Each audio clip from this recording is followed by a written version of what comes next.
Step 6. This is the greatest step. This is when you actually file your paperwork. And I know what you're thinking, Rich, this is the most boring video ever. Yeah, kinda. Okay, so in this step, what you're going to have to do is first you have to learn how to file to put yourself on the ballot. The second thing you need to understand is how to do campaign finance filings. And this will vary whether it's local, state, or federal office. So step 1, you have to go down to the local board of elections and tell them that you want to run for office and ask them what the filing requirements are to get on the ballot.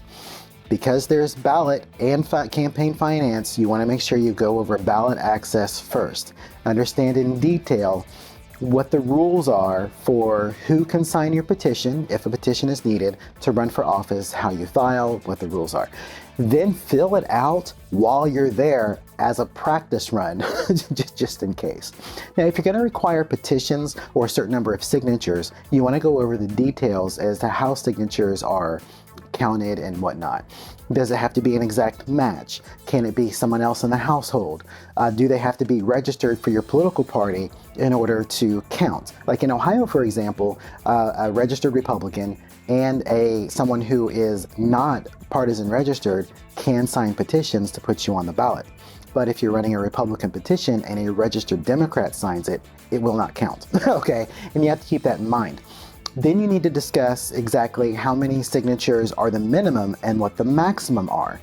Because it's really easy to get a lawyer together or have a consultant come and challenge every single signature that you actually file and then whittle down till you're below the necessary threshold. Now, I don't think this happens all that often, but it is a trick that has been done.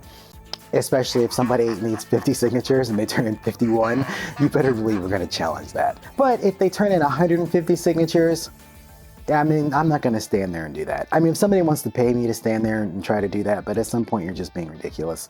I would let it go. But I know a lot of other consultants who completely disagree with me and will try to get rid of as many as possible. And so that's something you want to keep in mind as well, is that someone will challenge or could challenge every single signature. So you need to have detailed understanding of how the petition looks. Something else that's interesting is that if there's a signature that doesn't count for one reason or another, they may invalidate the entire petition.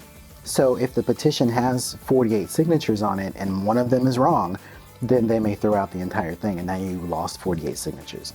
So you want to be very, very familiar with how the law works. Fortunately, everywhere I've worked, they just mark off the name and continue. I think that's obviously more fair, but there are places where that's not the case. So you want to have a thorough understanding of how these petitions are filled out.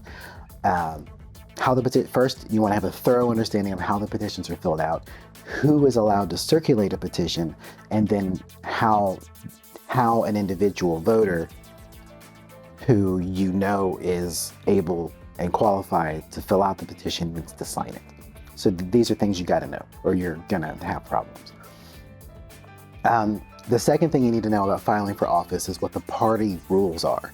Like there's a couple states that require you to pay the party a fee in order to be on the ballot. I think there's one of the state parties, I was thinking it was Arkansas, they charge like $10,000 or $15,000 just to be on the ballot, which is ridiculous. And so you sometimes have partisan and nonpartisan ways that the government or the parties have tried to subvert democracy to make it more difficult for people to participate in our system. And these are things that you need to be aware of because the government we have a lot of people who just don't believe in freedom. And so they try to erect challenges to make it more difficult for people to get involved in the process. And so unfortunately, these people exist. They exist in both political parties. Ask the Democrats about their superdelegates. It's a problem. It's a problem in a lot of places. So you need to be fully aware of it. Now, the second part of this is understanding campaign finance regulations. These are going to be really important. If you're running for local, state, and federal office, you've got 3 phases here. Now, on the local office, usually for county office or anything that is just in the county, is going to be a local campaign finance report. And they also frequently have their own local rules as to campaign finance restrictions and whatnot. I've noticed on a county level, a lot of those campaign finance rules don't apply to local candidates, which is really interesting. But filing reports regularly is a part of it. And so there will usually be a minimum 4 filings that will need to be done. There's your initial filing where you designate a treasurer, a person that you trust, but it's usually a spouse on the local level who can make sure the campaign filings are done on time. The campaign filing includes first, of course, the designation of treasurer. The second is who's donated to your campaign. And the third is where you spent your money. That's it. It's really simple. It's usually done on paper on the local level. When you're dealing with a state office like state legislature, or running for governor or whatnot, then you have to deal with the Secretary of State's office in your state. Now, they usually have an online filing system. They follow about the same calendar as your local office, and they ask the exact same information. A designation of treasurer, who gave you money, did it fall within the campaign finance guidelines, and then where did you spend that money? That has to be reported. It's not a big deal. It's really simple. You can do it online, but you do need to have a thorough understanding of how to upload those reports, which means you're going to need to talk to the Secretary of State's office and make sure you completely understand your reports. And I highly recommend filing your reports a few days before the deadline. Because most of the deadlines will be, I think 2 weeks or even 30 days, there's a cutoff point for the donation time, like April 30 cutoff, you have to file on June 1st, right? So there's that window. Just file the day after, okay? Because that's all data you should have and have been keeping track of with your treasurer. And it keeps it simple. When it comes to dealing with filing for federal office, especially if you're running for Congress or Senate, you're going to be dealing with a huge number of donors. This is maybe an opportunity to think about whether to hire a professional treasurer to handle it. But I found that most of the time, if you're running for Congress, most of the time the spouse can handle it if they don't have a full-time job. The number one problem with staff I ever have on larger campaigns is with treasurers. So I only want to hire a professional treasurer if it's absolutely necessary, and they need to make sure that they're actually good at their jobs. I will give you a recommendation if you reach out to me as to who to hire to do this. But most of the time, campaign treasurers, oh my God, they're just a problem. So I try to avoid them. I try to make sure the spouse is doing it so that it's done right. Or someone's got a buddy that's an accountant who has the time to do it, and sometimes accountants actually really enjoy this kind of stuff to do it that way.